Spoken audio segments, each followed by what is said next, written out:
One of the best aspects about My Little Pony is the stupid amount of unique locations and places that are featured in the show. I always felt how places like towns, or even more scenic settings, were always depicted quite well in the show. Like, I hardly ever see anyone complaining about how locations are drawn or visualized, which, as you know, coming from MLP fans, is no small feat. But I think that naturally leads us to the question, which of these locations in MLP G4 would be the best to actually live in? Like, some places in Equestria may look nice and idyllic at a glance, but they might also just be awful places to actually live a day-to-day life. So, I have decided to put together a tier list ranking to figure it out.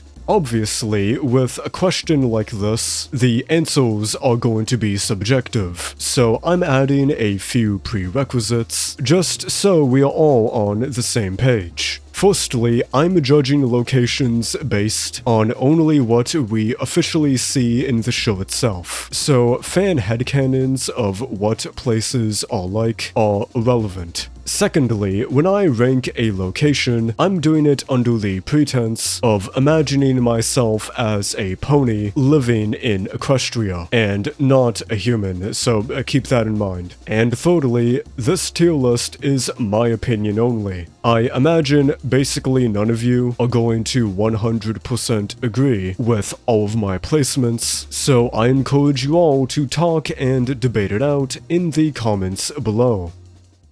The first one is, you guessed it, Ponyville. Now, immediately, this is a quite tricky one to judge, because I think fundamentally it was designed as a safe and idyllic feeling backdrop, because the people who made the show knew it was going to be a consistent setting for an overwhelming number of episodes and plotlines, so you would expect this to be a good place to live. But at the same time, I think an unintended consequence of this being such a prominent place in the show we see all the time is that so much stuff happens in this one small town that it calls into question how safe and comfortable I would actually be. Like, okay, under normal circumstances, it's cool that I get to live in the same comfy village that most of the main characters do. But due to the nature of the plot revolving around them, they also seem to attract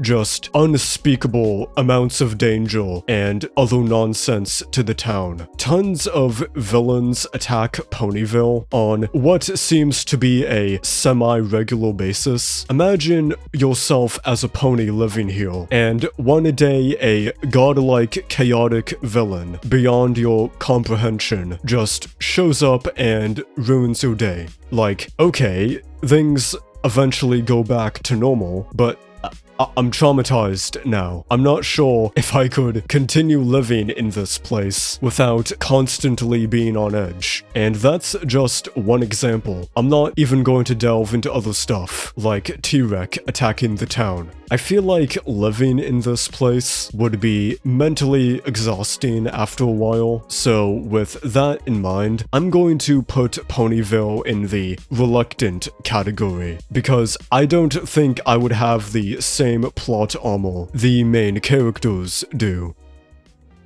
Secondly, we have Canterlot, the capital city of Equestria. From what we see of Canterlot in the show, it honestly seems like a quite nice place. I love the fancy-looking architecture and how everything kinda looks like a castle. I also love the view of mountains, so the city being built on the side of one is a huge plus. And by the way, this isn't exclusive to Canterlot, but I love the vibe that nighttime shots give off in the show with like that purple night sky. It just looks really cozy. So Canterlot does have a lot going for it, but at the same time, it also kinda has some of the same problems Ponyville does, albeit to a smaller extent. A good number of villains have also specifically targeted Canterlot due to the princesses living there and stuff. Most notably, the entire city was essentially occupied by Queen Chrysalis during a Canterlot wedding, which, given that it's the capital, is definitely concerning. And on that note, due to how we see the ponies practicing capitalism in some capacity, who knows how expensive it might be to live in the city. But hey, if you ignore those caveats, I think it's still a decent place, so I'm putting it in the tier of, yeah,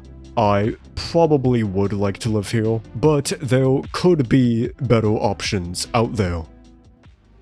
Next up is the Everfree Forest. Now, as unappealing as this place may be, it is technically possible to live here, as demonstrated by Zakura, but does that mean you should or would want to live in the Everfree Forest? Well, the answer is absolutely not. I think it's just an actively dangerous place to be at, let alone live in, due to, you know, all the timber wolves and miscellaneous stuff that can mess you up. I think the main takeaway here should be that we need to respect Zakura more for how she survives in that forest, and maybe also give her someplace else to stay. The Crystal Empire. Now, for the sake of being generous, I'm just going to judge this place based on how it's like after Season 3, because when King Sombra was ruling it, the Crystal Empire was not a good place to live, to put it lightly. From what glances of the main city of the Crystal Empire we do get, the layout of the place seems like it's entirely centered around the Crystal Heart, which I guess, but it's also worth noting that this is located way up north in a remote part of Equestria, so the only thing separating the ponies living here from the harsh, cold weather is the magic of the Crystal Heart. Now, I don't want to be a pessimist, but hypothetically, if that thing decided to just stop walking one day, then it likely won't bode too well for the city. That fact alone would make me feel quite uneasy living here, and at least places like Ponyville or Canterlot have the benefit of not being located in the pony equivalent of the North Pole. So, the Crystal Empire is going in the only if I had literally no other choice tier.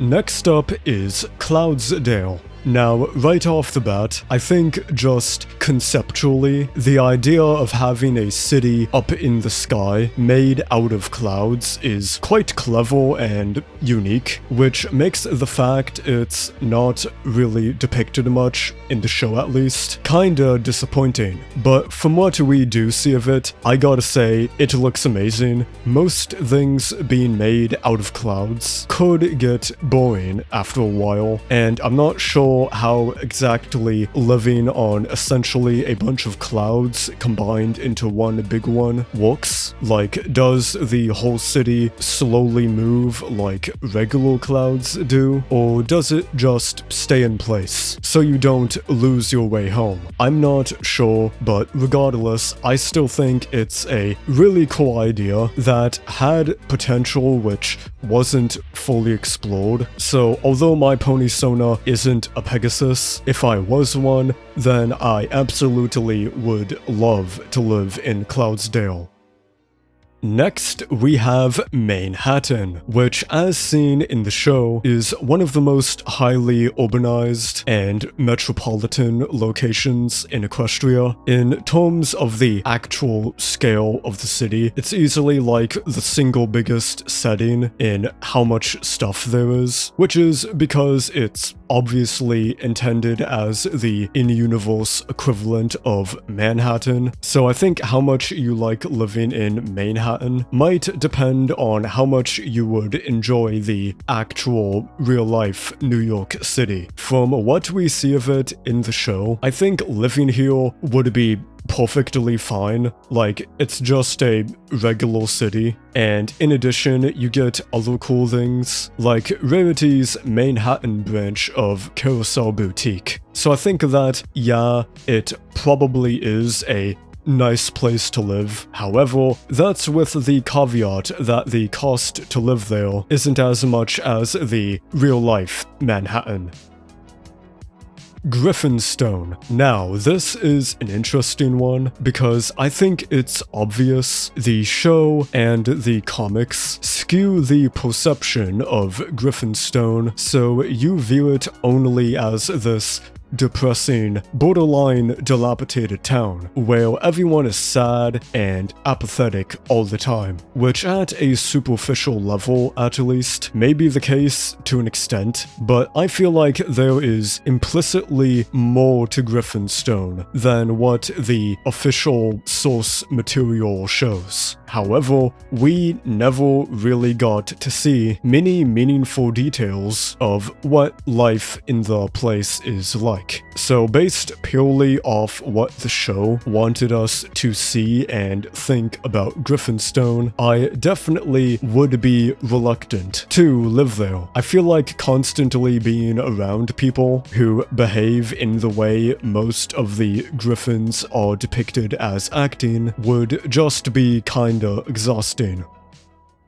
Next is Rainbow Falls, and I immediately love the vibe the village gives off. Like I said earlier, I am a big fan of mountains, and I feel like this essentially has the nice views of Canterlot, while also not being as big of a target on the map by villains who have an agenda against the princesses. I guess one complaint I do have is that I'm not certain about the water supply situation. Like, is the rainbow water safe to drink? Or is that going to have some adverse side effects on my body or something?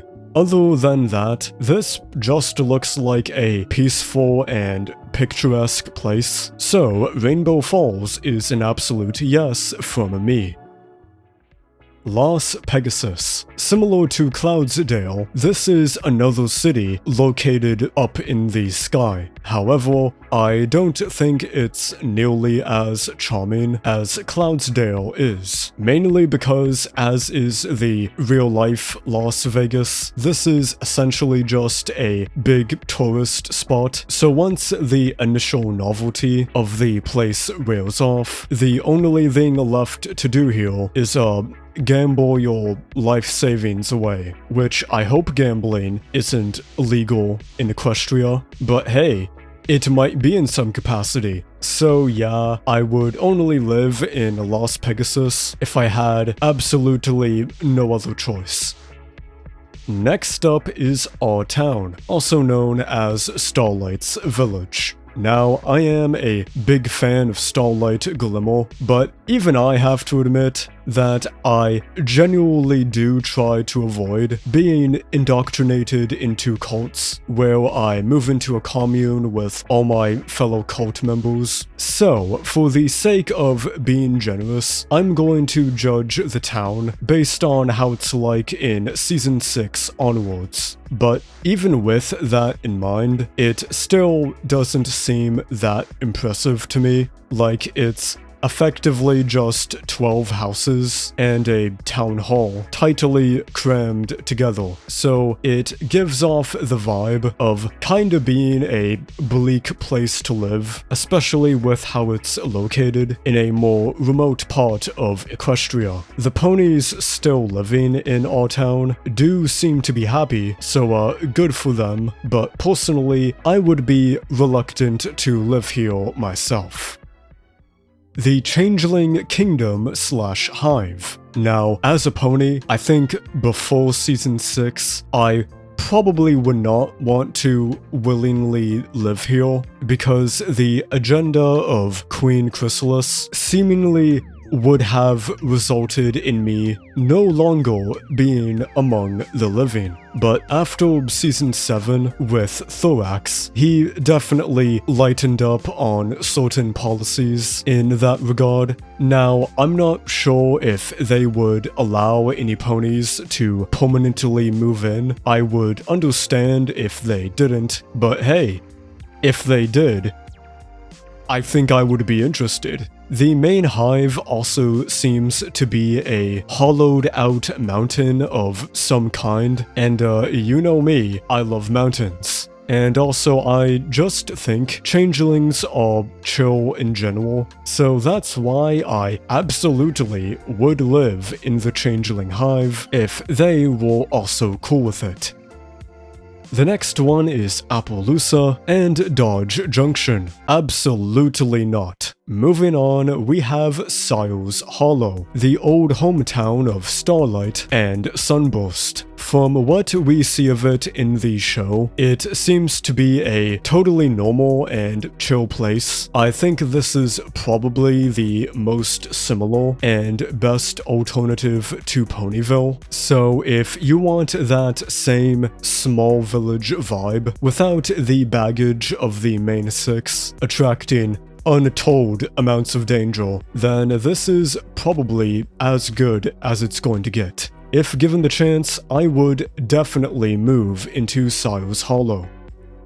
Yakistan, the home of the yaks in the show. Geographically speaking, this is a place that's kinda similar to the Crystal Empire, so it's definitely remote and seemingly cold all the time. Honestly, I think I could get along with the yaks well enough, but at the same time, I think the general climate of the area just might be too much for me, so I definitely would be reluctant living in Yakistan, although they do have mountains, so keep that in mind.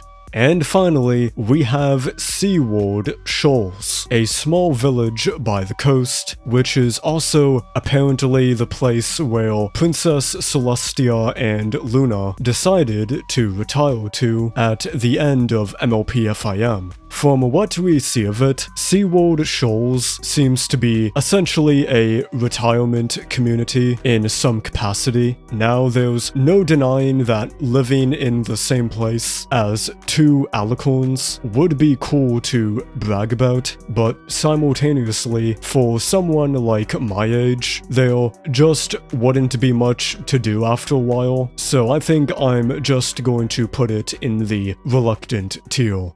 And well, here is my tier list of MLP locations I would and wouldn't like to live in. Obviously, for the sake of brevity, I did not include every single town or place in the show, partially also because for some places it's just common sense that you wouldn't want to live in them because, like, no one else is inhabiting them, but I do believe I covered most of the notable locations in FIM people care about. On that note, I would definitely love to hear about what you have to say in the comments below about which MLP locations are your most and least favorite, or about how much you think my tier list placements suck. If you guys like this video, I might do a part 2 in order to judge more niche locations in the show or official comics. So let me know of any particular places you think I should talk about. Anyways, I've been rambling about fictional places in MLP for too long now. I have a video that's over an hour long in the works as well, so look out for that.